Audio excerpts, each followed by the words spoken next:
Hi అండి. ఏంటా అని చూస్తున్నారా? మైసూర్పాక్ చేశానండి.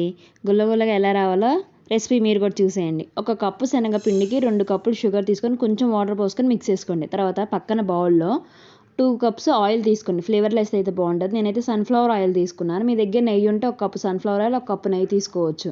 ఈ లోపల హీట్ అవుతూ ఉంటుంది. ఈ లోపల పాకం ఎలా రావాలంటే తీగ పాకం. మన చేయికి ఇలా ముట్టుకుంటే ఇలా తీగలాగా వచ్చేసేయాలి. ఈ లోపల మనం శనగపిండి వేసేసుకొని బాగా మిక్స్ చేసుకోవాలి. ఉండలు లేకుండా బాగా మిక్స్ చేసుకోవడానికి నాకైతే 5 మినిట్స్ పట్టింది. తర్వాత మనం ఆయిల్ హీట్ అవుతూ ఉండగానే ఇందులో వేస్తామంటే నురుజులాగా వస్తుంది. అదిగోండి అలా రావాలి.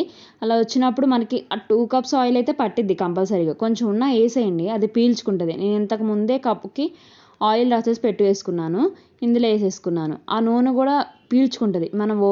మనం నైట్ చేస్తే అది ఓవర్ నైట్ అలానే ఉంచేసేయండి.